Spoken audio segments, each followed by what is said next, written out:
dia, meus amores! Sejam todos bem-vindos a mais uma aula de ciências. Nossa aula de hoje, vamos estar abordando o tema estruturas vegetais, flor, fruto e semente. Pegue seu caderno e realize as anotações importantes. Então, dando continuidade à nossa jornada, vamos abordar mais um grupo de estruturas vegetais. Tendo sempre em mente que a diversidade dessas estruturas corresponde à diversidade de ecossistemas que são ocupados pelos vegetais. Então, vamos entender o conceito de ecossistema. Ecossistema vai ser um conjunto de seres vivos e também de não vivos e suas interrelações. Isso, meus amores, nós vamos estar estudando mais detalhadamente em capítulos seguintes.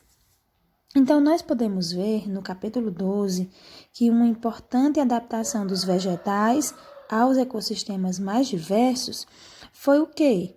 O surgimento de estruturas reprodutivas como as sementes, que lhes permitiam espalhar-se por regiões distantes das plantas que lhes deram origem, não é verdade? Então, este capítulo, ele já vai ser dedicado à reprodução das plantas. Quando falamos em flor, fruto e semente, nós estamos nos referindo à reprodução dos vegetais. Por quê? Porque a reprodução, ela vai acontecer nessas estruturas. Além disso, em termos evolutivos, é provável que a flor tenha surgido na Terra a partir do desenvolvimento de uma folha. Então, é por isso que é importante conhecermos essas estruturas vegetais. A planta, como todo ser vivo, não para de evoluir. E em determinado momento do desenvolvimento da flor, surge o fruto. Esse fruto, ele vai cair no solo, ele carrega a semente, ou servindo de refeição para algum animal, que dessa forma transportará a semente para outro local, onde vai ser expelida pelo animal e essa semente ela vai cair no solo, dando origem a outra planta. É dessa forma que o animal ele contribui para que essas plantas nasçam em outro lugar, ou seja, para que haja a diversidade de plantas. Já falamos brevemente em capítulos anteriores sobre esse mecanismo de reprodução. Agora vamos conhecer melhor as estruturas que os vegetais possuem para realizar esses mecanismos: as flores, os frutos e a semente. Então, nós vamos iniciar falando sobre flor. A flor representa a estrutura fundamental da reprodução sexuada das angiospermas. Uma flor é classificada como dioica quando apresenta apenas um órgão reprodutor, masculino ou feminino, e monóica ou hermafrodita quando apresenta os dois ao mesmo tempo.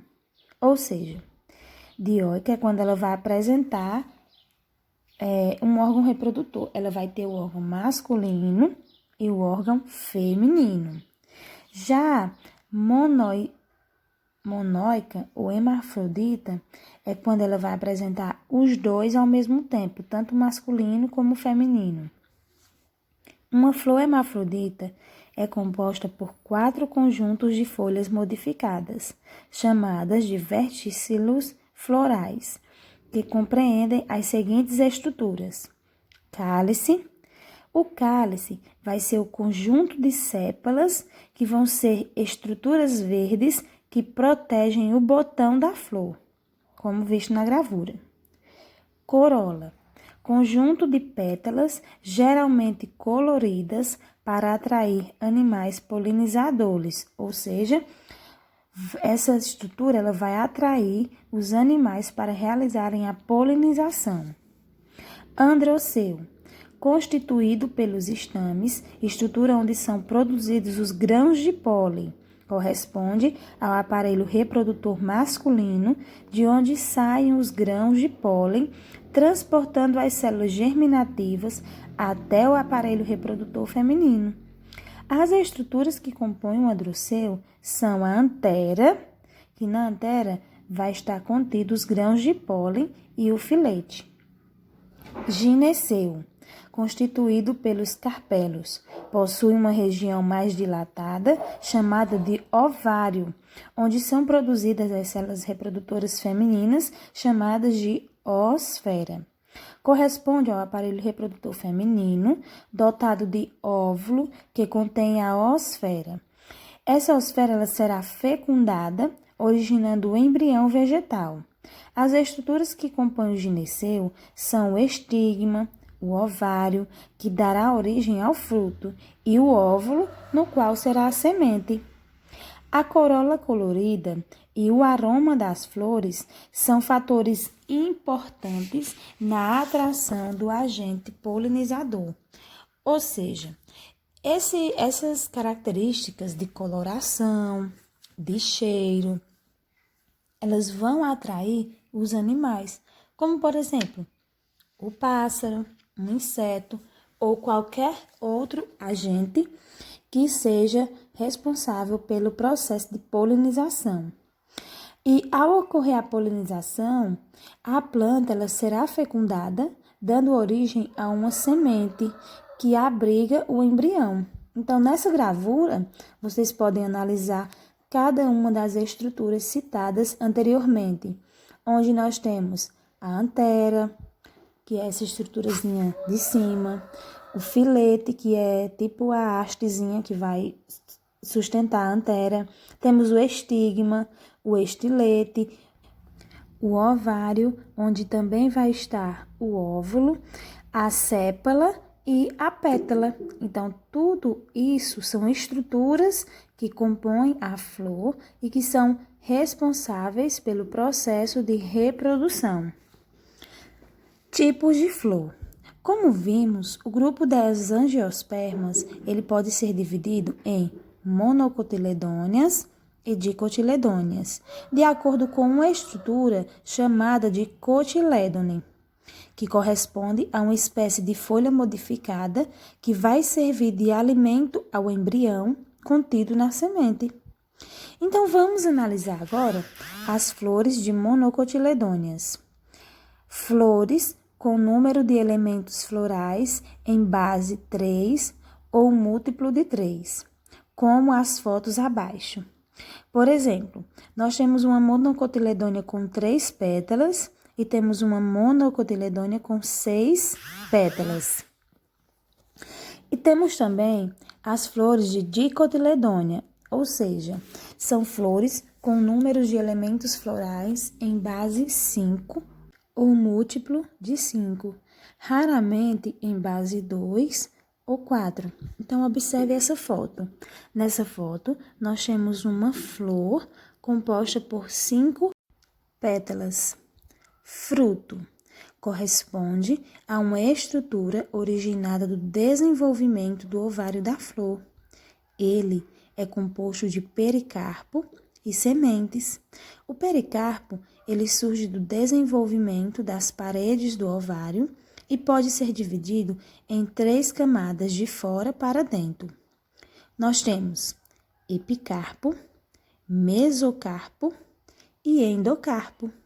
Em alguns frutos, é justamente essa camada intermediária, no caso o mesocarpo, que desenvolve uma polpa nutritiva e rica em açúcares, tão apreciada na alimentação humana. Nesse sentido, os frutos podem ser secos. Quando o fruto é seco, quer dizer que ele não é suculento, ou seja, o pericarpo ele não acumula água e substâncias nutritivas. Nessas espécies, essas substâncias concentram-se nas sementes. Como exemplo, podemos citar o arroz e o milho. Já nós temos os carnosos, que eles também podem ser classificados como suculentos. O pericarpo ele vai desenvolver aquela polpa nutritiva a qual falamos anteriormente. Como, por exemplo, nós podemos citar a manga e a laranja. Após a fecundação, outras estruturas além do ovário podem tornar-se comestíveis. Essas estruturas são chamadas de pseudofrutos, ou seja, pseudo significa falso. São exemplos de pseudofrutos a maçã, a pera, o abacaxi, o morango, a banana, a framboesa, figo e a amora. Apesar de os chamarmos popularmente de frutas, não são frutas verdadeiros, pois suas estruturas não derivam do ovário.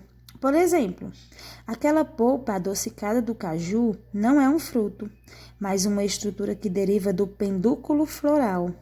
O fruto mesmo é a castanha. Não é interessante? E muitas vezes você poderia pensar que o caju era uma fruta, e não é. O fruto mesmo é a castanha, não é verdade? Então, continuando nessa nossa viagem, né, sobre o conhecimento, vamos falar um pouco sobre as sementes. A semente era originada a partir do óvulo da flor, quando germina. A semente, ela dá origem a uma nova planta, porque ela contém o embrião da espécie, além de substâncias nutritivas para seu desenvolvimento. Tudo isso envolvido em uma estrutura relativamente rígida que a protege da desidratação e da ação de predadores e decompositores. Além disso, ela pode ser disseminada no meio ambiente por diferentes agentes, como, por exemplo, o vento, um animal ou até mesmo a água. As sementes contêm estruturas cotilédones, que são modificações das folhas. Essas estruturas, elas vão auxiliar no fornecimento das substâncias nutritivas ao embrião. Isso já foi explicado anteriormente, né? Quando elas existem aos pares, as espécies são chamadas de dicotiledôneas, ou seja, quando tem duas. E quando existe apenas uma, as espécies são chamadas de monocotiledôneas. As sementes contêm o embrião das plantas em sua forma inativa e contam com a ação de diversos agentes para poder se espalhar, como, por exemplo, eu falei antes, né? Os pássaros, eles contribuem para que ele seja espalhado, e também os ventos. Quando ela atinge o solo e encontra nele as condições ideais de temperatura e também de umidade, ela retoma seu desenvolvimento. A esse processo dá-se o nome de germinação. Ou seja, quando a plantinha ela encontra aquele ambiente agradável, o que ela vai fazer? Ela vai germinar.